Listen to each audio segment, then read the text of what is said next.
Olá, boa noite.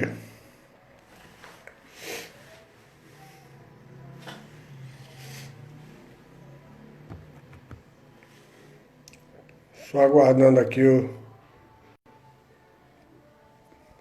doutor Humberto.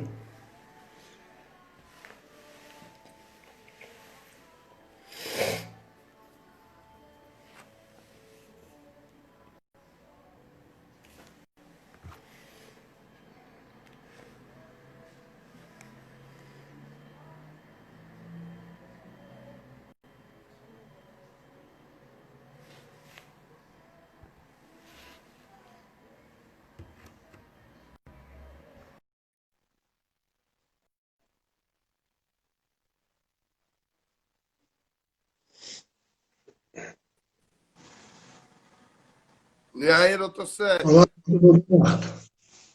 tá ouvindo bem? Estou te ouvindo bem. Como vai? Boa noite. Na correria aqui de uma live para outra, Eu desde estou duas sabendo, horas. você me deu sua agenda hoje, mas eu te É, agradeço muito aí a ter conseguido encaixar nessa sua hoje a agenda aí, gente corrida aí, o tá, nosso papo. hoje a gente tá. Não, o pior é que não, às vezes não funciona. A live das 19 horas é com um militante muito antigo do movimento negro, que é o doutor Uhum. Ivair Coelho. Ivair Alves dos Santos. E cadê o bagulho aqui?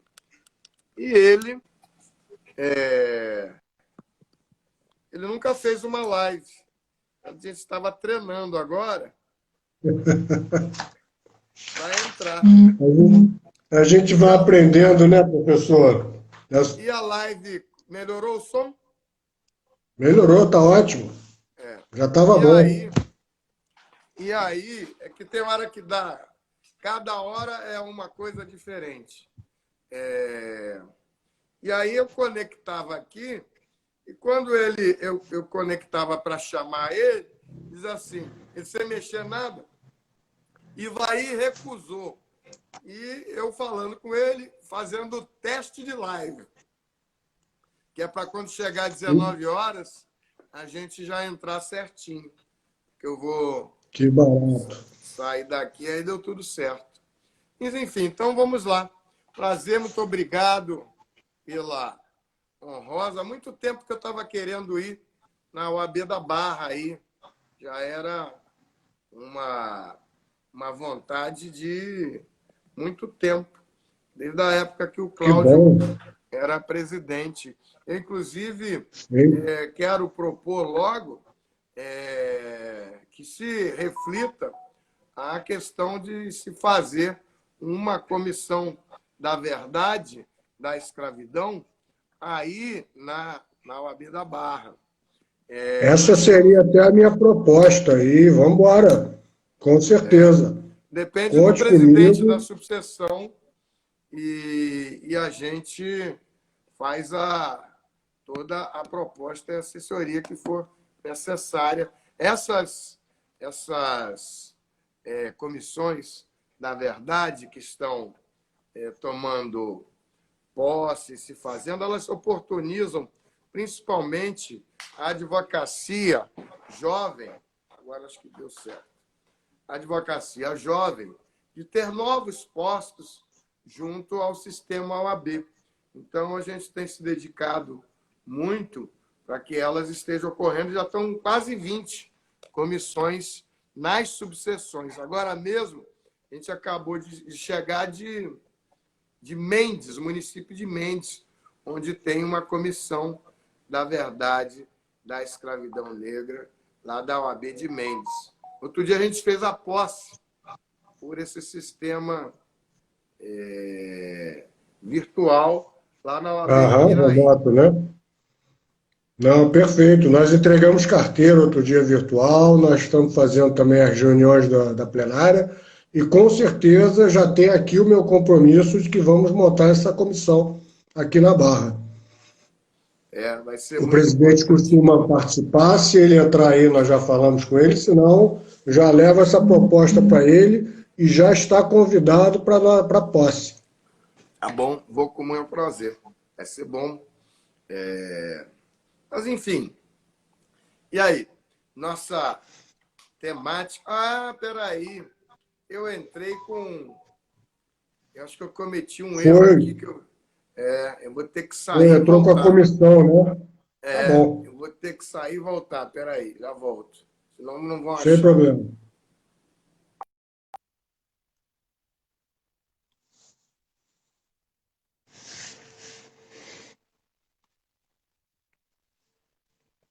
É que ele entrou com o Instagram da Comissão da Verdade da Escravidão Negra e agora ele deve entrar com o Instagram dele, talvez.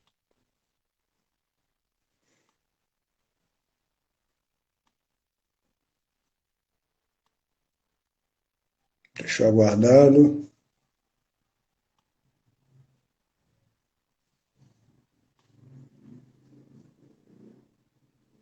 Entrou.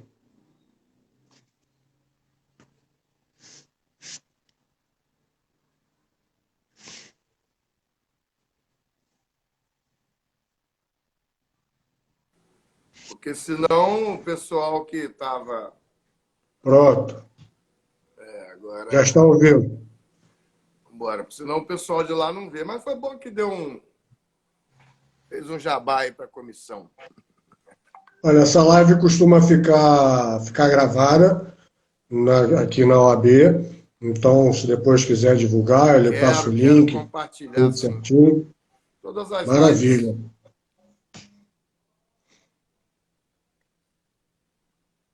Perfeito. Bom, já podemos entrar no tema aí. Tá. Tá? Eu vejo que é uma questão aí bastante importante, né? E eu já tenho até uma dúvida para lhe passar. É, muito se fala nessa época, né?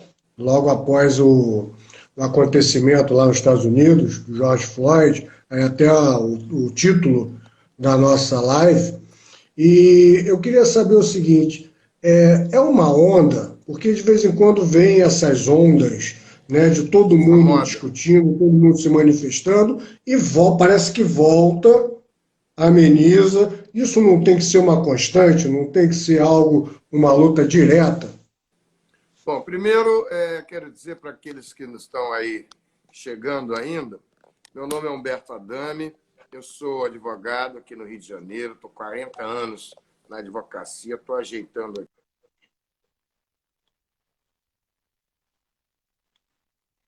Voltou. Voltou. 40 anos eu estou na advocacia, eu me formei em dezembro de 80, inscrição em dezembro de 81. Está caindo aqui, não está fixado o tripé. E acho que dá para fazer sem isso aqui. Porque ele estava no carregador, mas o carregador está fazendo pressão, pode quebrar. Acho que agora está. Agora está parado. Acho que agora firmou. Não, mas é que eu não consegui ligar o carregador. Ele está com 45%, mas acho que vai dar.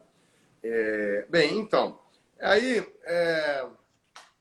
estou há 40 anos de profissão, fui advogado do Banco do Brasil por 34 anos e trabalhei em vários estados do Brasil e estou presidindo a Comissão Nacional da Verdade e da Escravidão do Conselho Federal da OAB e a Comissão Estadual da Verdade e da Escravidão da OAB do Rio de Janeiro. A nacional há 3 gestões no Conselho Federal. E também nós estamos presidindo a Comissão da Igualdade Racial no IAB, com a doutora Rita Cortez, que é a Sim. presidente da Comissão da Igualdade, que está fazendo um parecer lá muito importante, a gente deve aprovar nas próximas semanas, sobre aspectos jurídicos da reparação da escravidão. Nós tivemos que parar porque o desembargador André Fontes, que é vice-presidente da comissão, e um membro muito importante, que era um ativista do movimento negro, que era o doutor Nelson Joaquim, ele faleceu de Covid há 2 semanas atrás, então a gente ficou meio que parado aí, ele estava participando muito disso. Então, feitas essas apresentações, eu também sou mestre em Direito pela UERJ, minha graduação é da UNB, e basicamente sou advogado. Esses trabalhos todos da reparação da escravidão e dessa comissão, por que precisa ter uma comissão para discutir a reparação da escravidão? Porque os temas de ação afirmativa, especialmente através da política de cotas, eles se revelaram insuficientes para que se pudesse verificar a conta do horror da escravidão negra. Você não pode combater os 350 anos de escravidão apenas com umas poucas vagas para pretos e pardos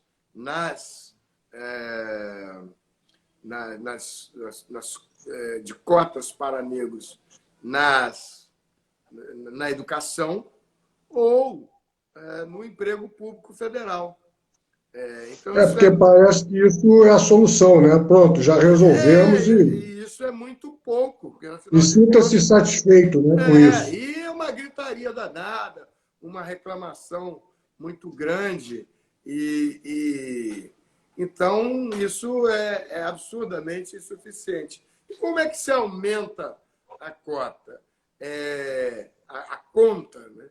É você discutindo o horror que foi os períodos de escravidão negra e cujos requisitos permanecem até hoje, aqui nos dias de hoje. Eles permanecem incólumes e é isso que a gente trata. Quando fala do racismo do cotidiano, que é onde a igualdade racial tem se concentrado, a gente, com a reparação da escravidão, a gente está aumentando o boleto é maior. Né? E é uma coisa muito difícil, todo mundo contesta, acham que não tem que fazer nada disso. Mas não fui eu que escravizei. Isso tudo bem, mas os resquícios da escravidão, eles permanecem bem firmes na sociedade brasileira de hoje. E é exatamente o que essa tomada de posição que vem do eu não consigo respirar, I can't breathe, do George Floyd, que foi assassinado nos Estados Unidos, cujos protestos que se iniciaram nas ruas dos Estados Unidos, e diga-se de passagem, com uma grande maioria branca, né? Os brancos nos Estados Unidos, ao contrário de outros movimentos dos direitos civis, dessa vez foram os brancos que tomaram as frentes e que protestaram contra o racismo, especialmente o racismo da polícia negra norte-americana. E aí se pergunta, mas isso aconteceu só lá? Não, acontece aqui todos os dias. Acontece muito aqui e há uma naturalização desse genocídio. E muito não é nem noticiado, né? Pois é. Só o que chega até nós, né? A mesma cena teve em São Paulo aí. Semana passada, um policial numa cidade de São Paulo, não recordo o nome agora, com a mesma cena exata, e o sujeito se debatendo lá, e as pessoas filmando lá. E a polícia de São Paulo nem está se incomodando muito de estar sendo filmada. E isso tem acontecido de norte a sul. A tal da bala perdida, ainda ontem, morreu uma criança aqui, ela só encontra, incrivelmente, esses corpos negros para atingir. Você não tem uma bala perdida na Zona Sul, na Barra, aí, é sempre na zona periférica das comunidades mais pobres, das favelas e dos lugares onde você não tem essa vigilância, né? E que as populações ficam reclamando, e que parece que o tão falado Estado democrático de direito é só para uma camada de uma parcela da população. Outra camada não tem direito a isso, é uma ficção. É uma ficção, né? Aquela que vive na base da pirâmide, a democracia não chega até O lá, né? Estado Democrático de Direito não tem qualquer atingimento lá. E por isso, e agora o que foi interessante que me deixou bem na reflexão que eu fiquei observando, a gente já está trancado aí há algum tempo, e o que a gente está observando? É que lá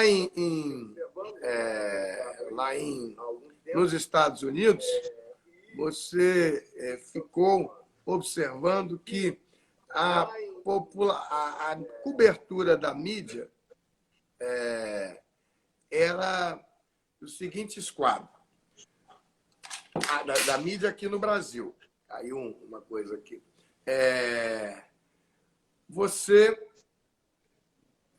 A mídia aqui, especialmente jornalistas brancos, especialmente na CNN e na Globo News, dizia o seguinte: olha, parece que esse racismo só ocorre lá.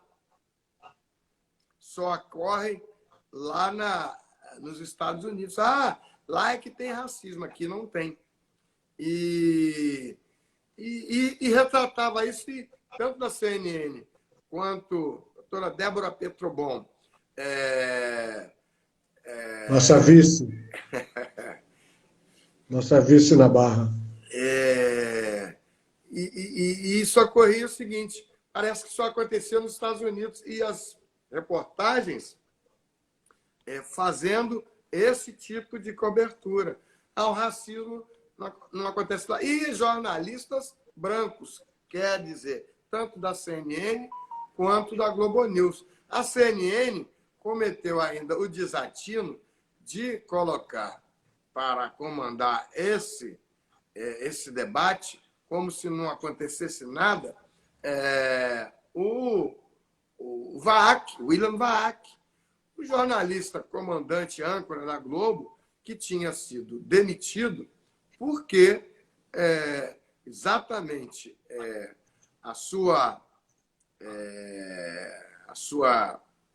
um comentário racista que ele fez e que acabou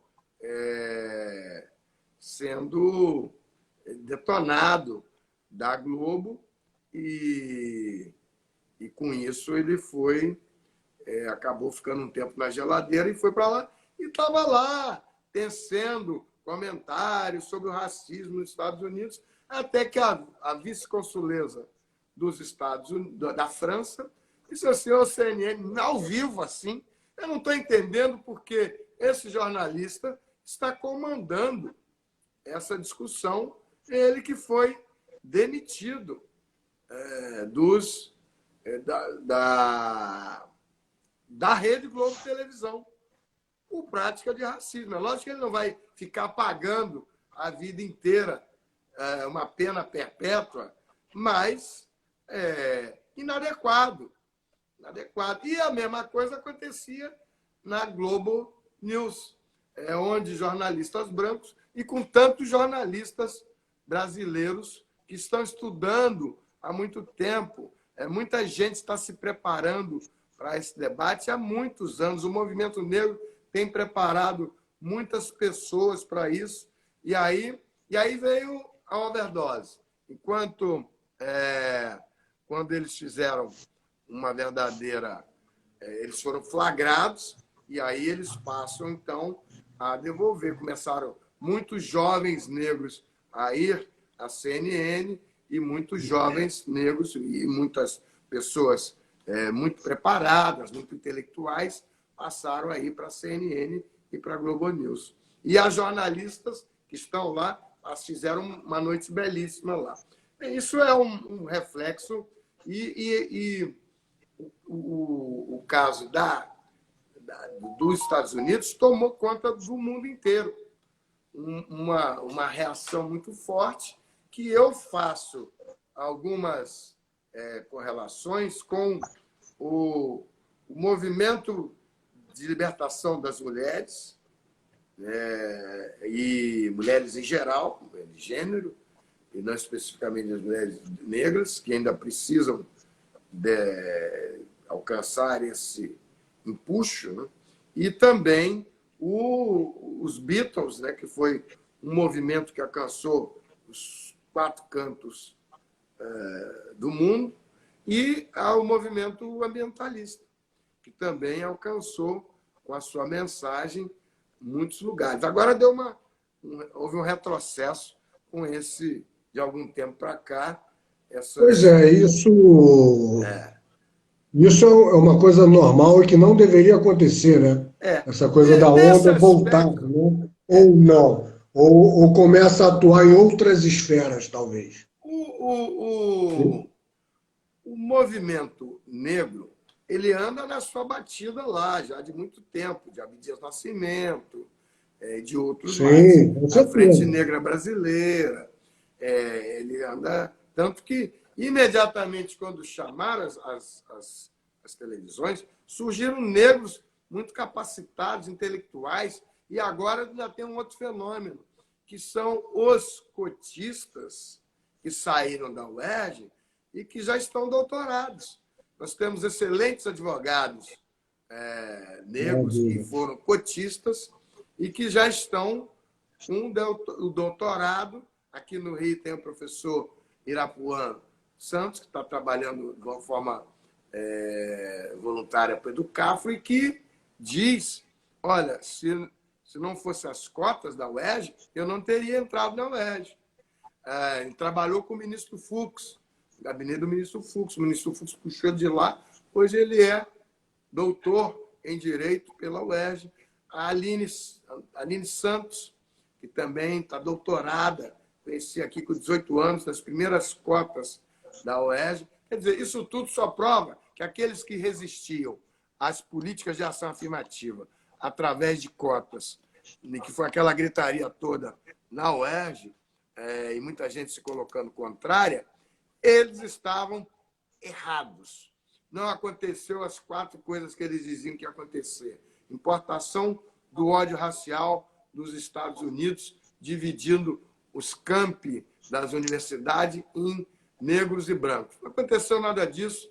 Os campos funcionam perfeitamente, a UERJ funciona perfeitamente, e aqueles intelectuais, com muitas aspas, que viviam proclamando que isso tudo ia acontecer, aconteceu, não tiveram nem a capacidade intelectual de vir a público dizer que estávamos errados.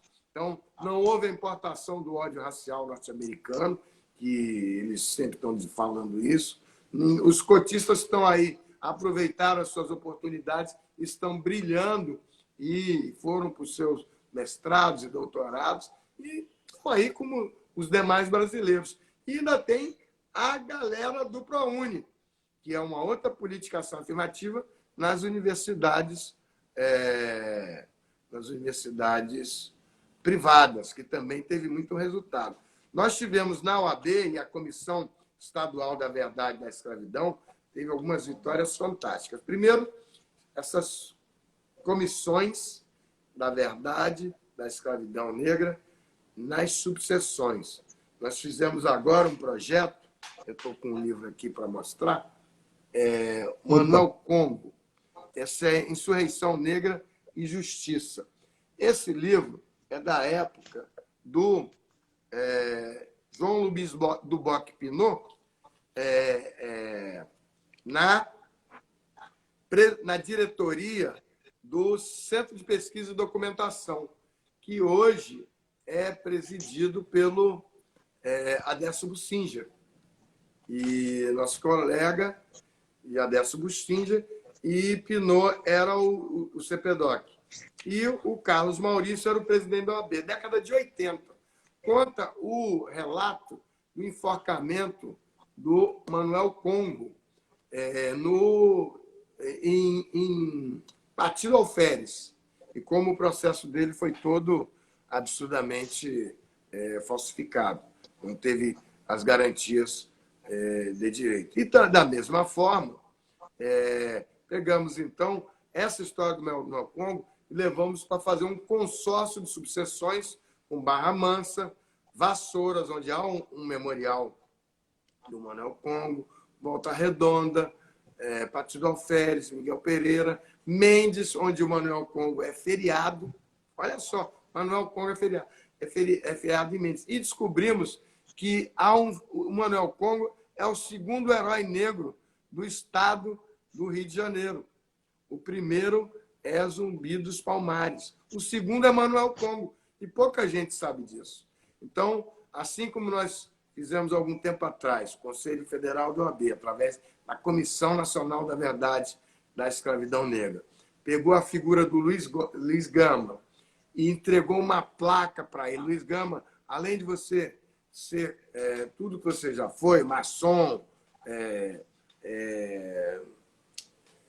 se dizia que ele era rábula, mas, na verdade, ele tinha carteira de solicitador, ele também foi escrivão de polícia, libertou mais de 500 escravizados lá em São Paulo.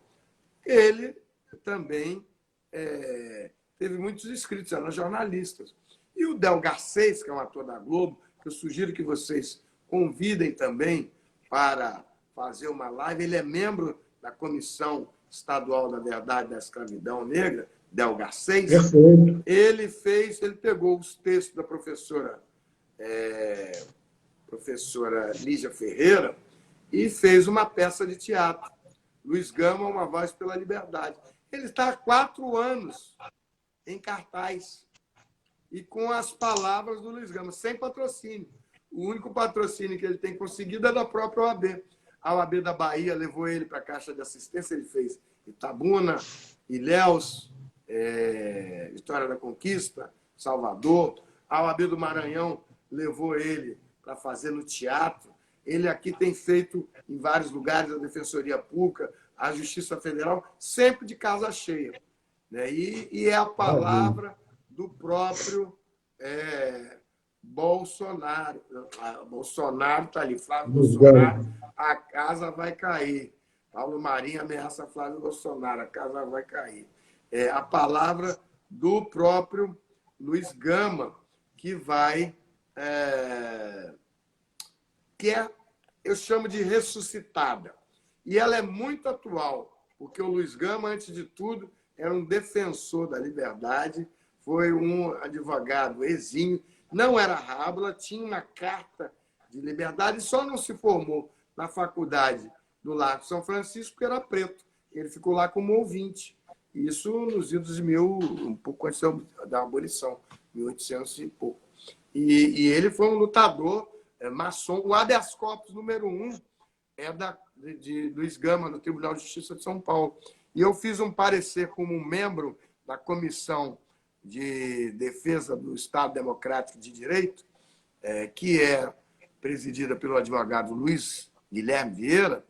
Ele pegou todos os presidentes das outras comissões e fez uma comissão para ele. Querida Naira Fernandes, aqui presente, militante, ativista do movimento negro, está aqui prestigiando. Muito importante, viu, Naira? Nós vamos fazer uma comissão, na verdade, na Barra da Tijuca. Na Barra da Tijuca, já está o convite. E o Luiz Gama, então, a história dele, a advocacia dele, e eu consegui achar alguns episódios desse parecer. Você imagina, Célio, ter um escritório de advocacia que se dedicasse hoje à defesa dos mendigos de rua. E um escritório especializado nesse tipo de defesa. É uma coisa impensável. É uma coisa muito difícil até de você entender.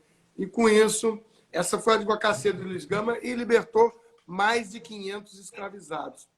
O escravo, naquela época, ele sequer tinha os direitos de seres humanos.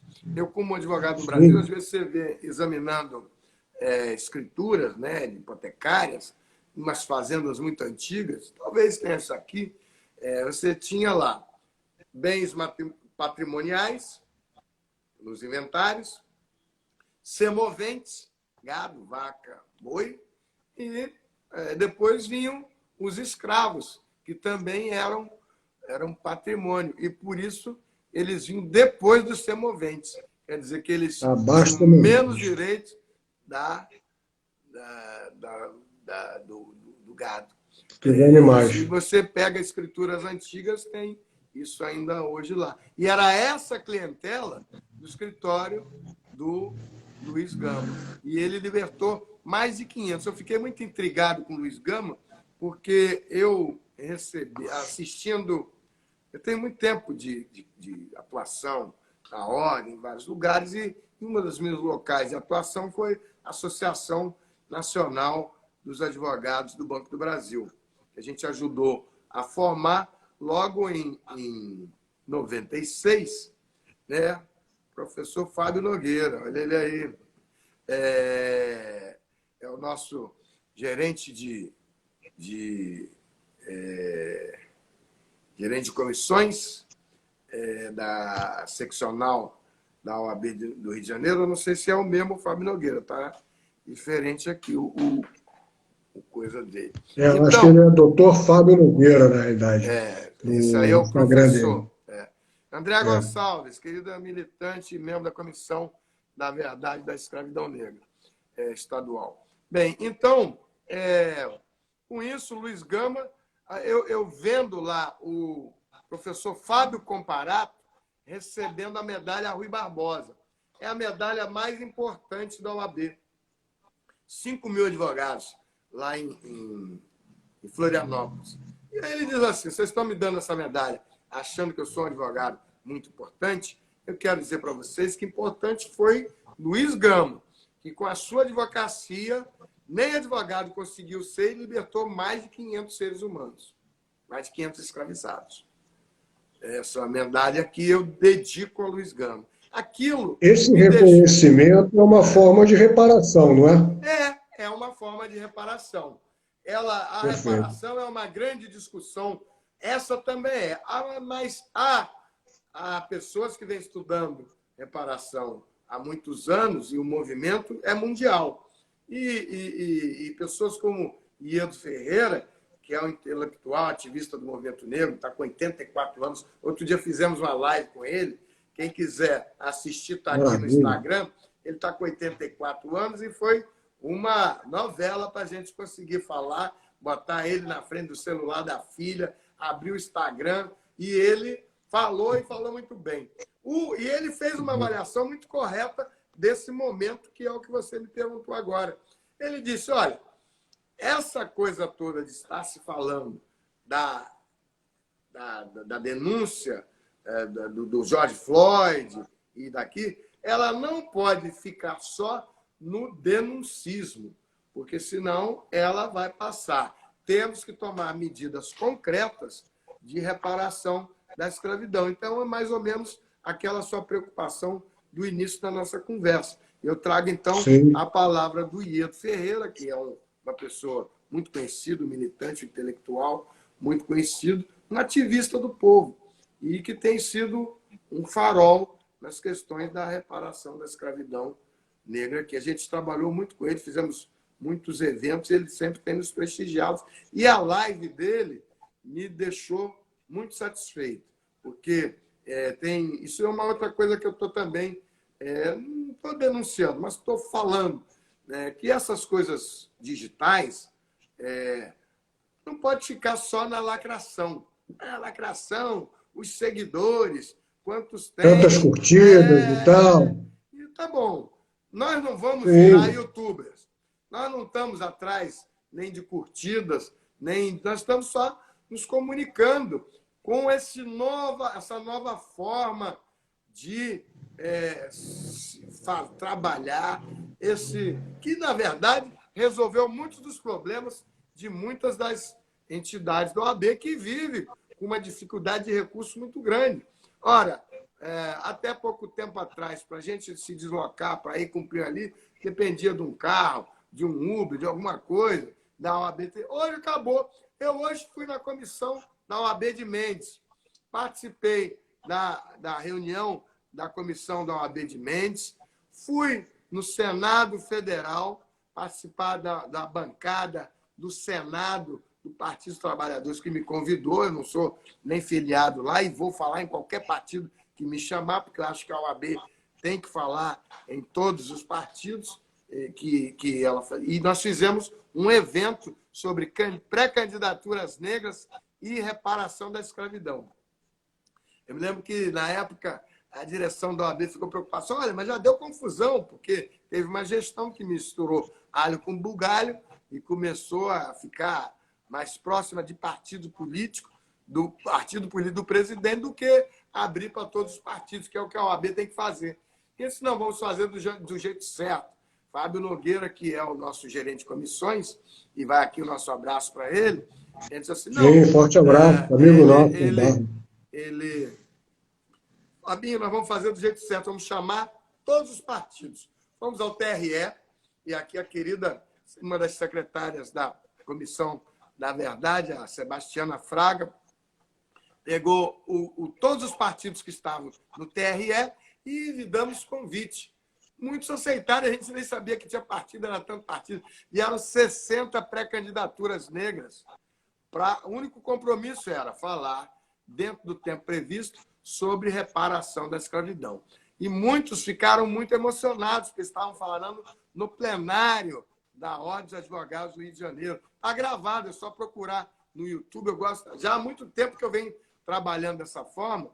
Às vezes, você tem uma plateia pequena, mas quando você grava o evento, aquilo se multiplica por 1000. Olá, Júlia Rezende, tudo bem? Então, com isso, nós fizemos esse evento, um dos mais interessantes eventos, é só bater lá, Comissão Estadual da Verdade da Escravidão Negra e pré-candidaturas negras e reparação da escravidão. Nós, com isso, tivemos... Pois não. Agora, doutor, você entende que a educação é um caminho? A educação mais tenra, a gente pode trabalhar isso, educação, em todos os níveis, universitária, não tem nem o que discutir, todos concordamos para isso. Mas tem um detalhe, na ação afirmativa ainda.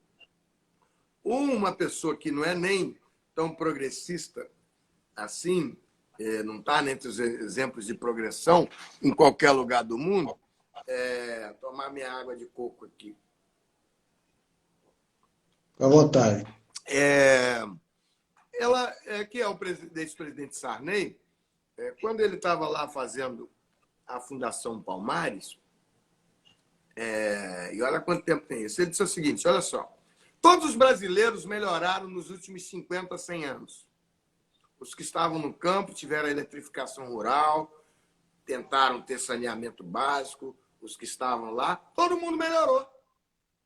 Se você comparar o Brasil de 50 anos atrás, 100 anos atrás, todo mundo melhorou. Mesmo os que estão em situação muito ruim hoje, se tivesse há 100 anos atrás, eles estariam muito pior. Mas as linhas que separam pretos e brancos permanecem em duas retas iguais que vão até o infinito. Então, atacar essa diferença é o caminho da ação afirmativa para diminuir. Diminuir em... Lógico, todos temos... tem que ter educação, sim, não há discussão disso, mas as condições de largada da tal da meritocracia já estão por demais expostas para se saber que elas não correspondem à realidade. Elas são formalmente injustas, se você ficar apenas com essa leitura. E por 2 vezes o Supremo Tribunal Federal já assim proclamou. Eu fui amigo da Corte na ADPF 186, o Instituto de Advocacia Racial e Ambiental, sustentei no Supremo Tribunal Federal, e fui amigo da Corte na ADC 41, em que houve a sustentação oral também pelo Instituto de Advocacia Racial e Ambiental. E qual a diferença de uma para a outra? Uma examinou a constitucionalidade no sistema de cotas na educação. A outra examinou a constitucionalidade no sistema de cotas do emprego público federal. E olha aqui, Antônio Costa Neto entrando, esse cidadão que não aparece nem a cara dele ali, querido doutor Célio, ele é o responsável, meu parceiro, professor Antônio Costa Neto, Antônio Costa Neto, lá de Brasília, ele é responsável pela denúncia do racismo no livro Caçadas de Pedrinho, de Monteiro Lobato, em que se diz que a gente queria praticar censura. E, na verdade, a única coisa que se queria era uma nota de contextualização para dizer, olha, esse livro tem racismo, porque ele foi escrito em 1930. Então, quando você joga ele na sala de aula, sem a devida contextualização histórica, a capacitação do professor, você vai estar reensinando, reincentivando, reiterando o racismo que tinha naquela época. E você viu como isso é verdade desse caso da menina Fatu, que há cerca de um mês atrás, os alunos de um colégio importante, particular e privado, aqui, estavam lá com textos no WhatsApp absurdamente racistas, né? Que sequer pode-se acreditar que você tenha isso em jovens de 15 anos e falando com aquele linguajar da época da escravidão. Eu vou comprar, vende uma, ela fede. Isso não é linguagem de uma juventude sadia. E, portanto, é exatamente o que se procurava quando se fez a denúncia de que o livro Caçadas de Pedrinho precisava ter uma nota de contextualização a respeito do racismo contra negros. Você não precisa cortar Monteiro Não, você só Monteiro Lobato. E o mais né? engraçado... Que houve uma gritaria em relação a isso, não? Censura. Mas nunca nos ouviram. E foi o Antônio Gomes da Costa Neto que fez a primeira leitura. Eu era ouvidor nacional da Secretaria Especial da Presidência da República de Igualdade Racial, da Presidência da República. E eu recebi a denúncia foi encaminhada pela ouvidoria da CPI, e depois, com divergência dentro do próprio governo, acabamos indo ao Supremo Tribunal Federal, e o ministro Fux, quem eu já conhecia aqui desde que era juiz, fez uma audiência lá em Brasília a respeito do racismo. E com isso aconteceram duas coisas.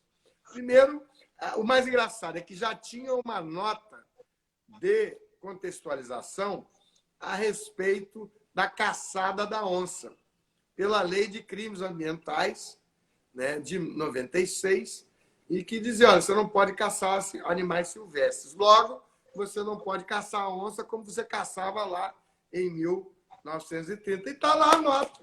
A nota de contextualização da caçada da onça... E todo mundo bateu palma, né? Todo mundo bateu palma por isso. Ninguém falou nada. Quando vai para falar do racismo, uma gritaria sem par.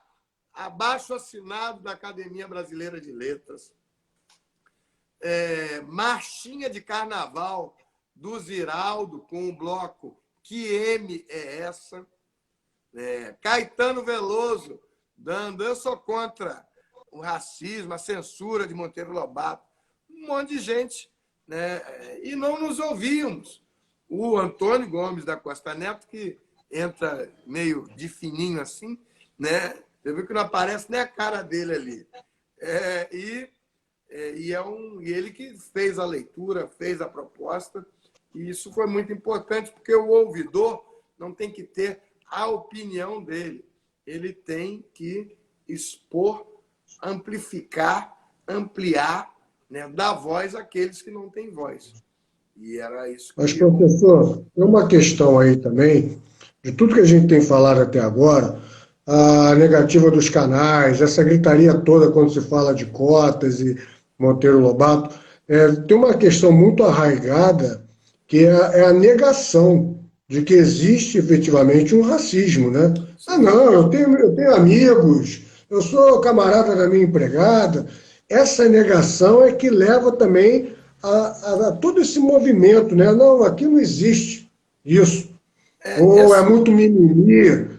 é, isso tem sido. Isso tem que acabar, é isso que eu estou Isso tem. falando, professor, em relação à educação, é reduzir cada vez mais essas linhas Mas isso tudo é paralelas. pensado. Isso foi pensado como o mito da Sim, democracia racial que vem sendo denunciado pelo movimento negro desde a década de 70. E lá de trás, com Darcy Ribeiro, que construiu essa coisa. Entrando aqui na live do vizinho aqui, Ronaldo Gonlewski, nosso colega também da comunidade judaica, eu tenho sempre ido lá no programa dele, Confrontos. E os judeus, comunidade judaica, são um exemplo de se obter a reparação do Terceiro Reich, dos malefícios contra a comunidade do Holocausto judeu do Holocausto. no Terceiro Reich.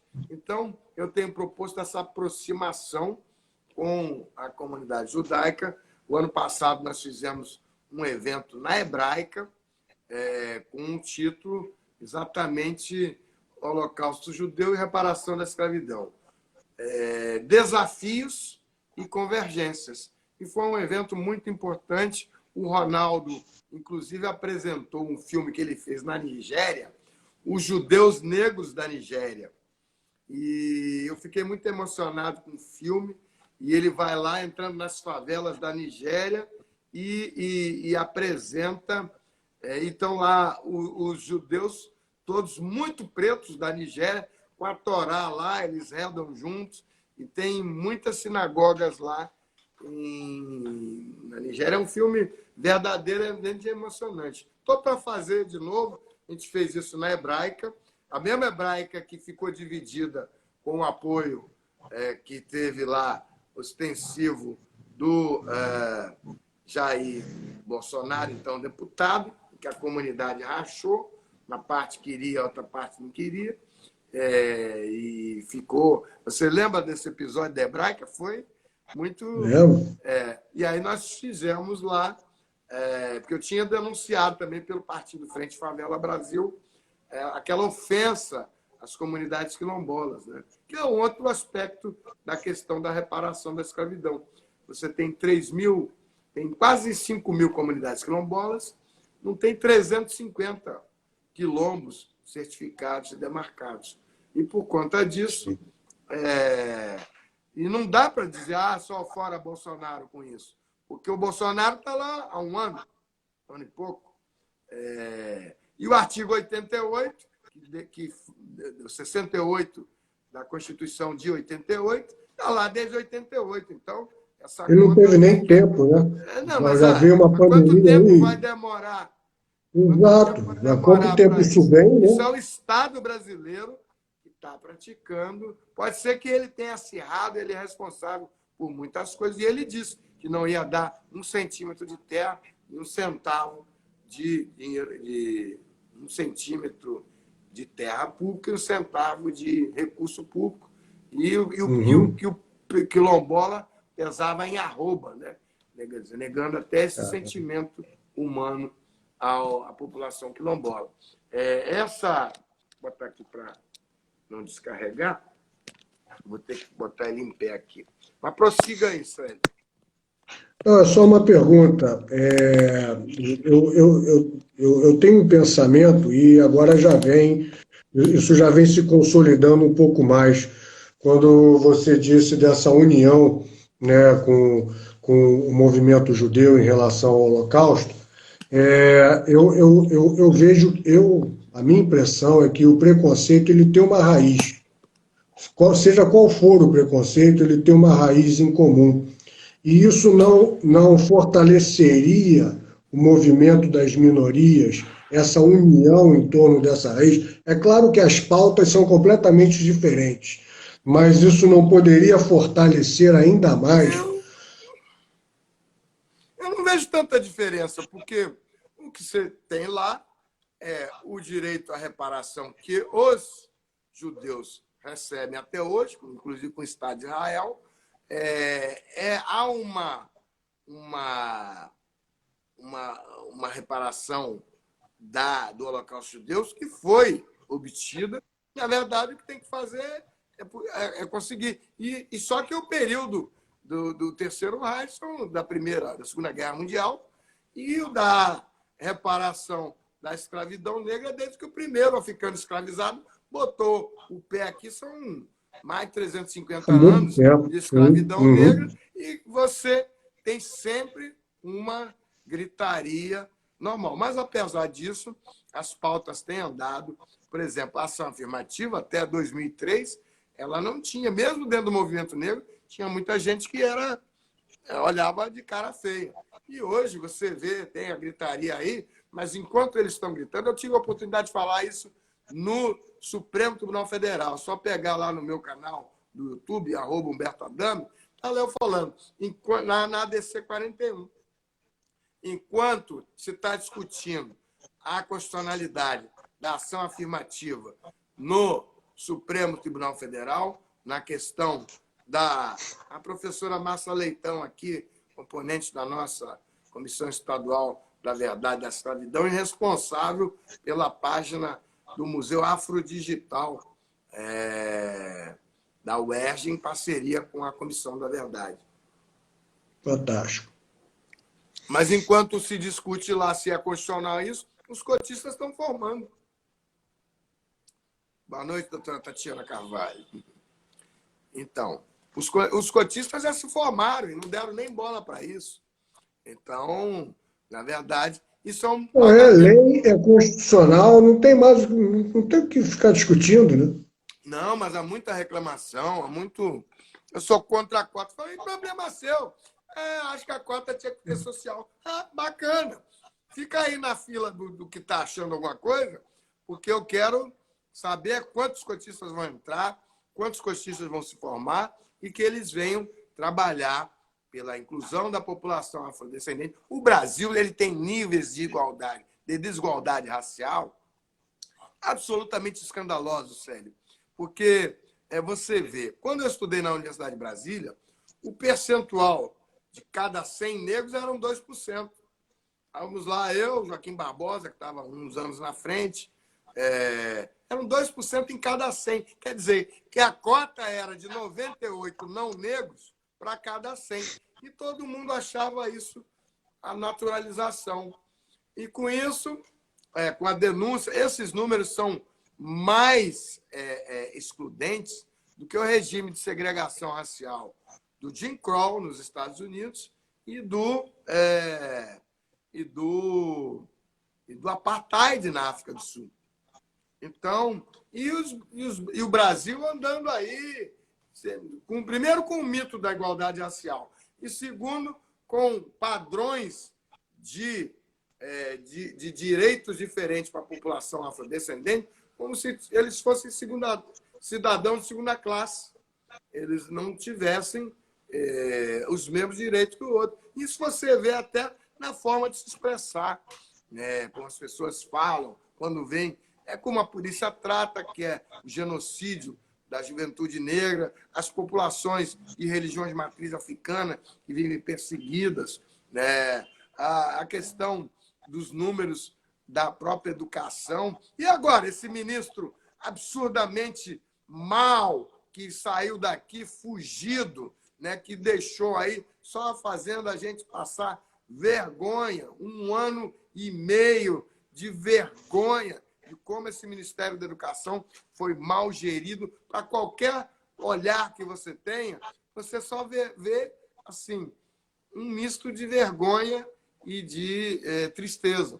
E aí faz esse vexame que ainda tira a portaria, que nem era uma portaria que estabelecesse qualquer cota na pós-graduação, mas ainda para deixar lá, tanto que depois teve que ser anulada a portaria. Quer dizer, a pessoa se fala tanto em educação e aquela besta quadrada tinha um doutorado na USP. Para quê? Esse tipo de doutorado pessoa que só pensa o mal, que só faz canalice, que sai fugido daqui para ir se esconder, usando passaporte diplomático e nos envergonhando o tempo todo. E com 2 inquéritos por racismo no Supremo Tribunal Federal, que não acabaram. Ele está lá, mas ele ainda vai ter que voltar para cá, ou vão buscar ele lá. Vou precatória. Doutor, estamos quase na sua hora. Daqui a pouco eu vou lá. Faltam 2 minutinhos, então você vai ter uma live. Já fica o convite, né, para continuar lhe acompanhar. O colega meu lá no Banco do Brasil. É isso mesmo, Rodrigo? Já, é ele mesmo, Rodrigo Soares aqui. Perfeito, é ele aí. Já fica o convite, então, para lhe acompanhar na outra live. Eu pulo daqui e vou fazer a live com o Ivaí Alves dos Santos. Ele vai falar sobre a saúde dos escravizados no século XIX. Tema importantíssimo, muito interessante. Maravilha. E ver o que ficou. Há pessoas muito capazes que estão se preparando para esse debate há muito tempo.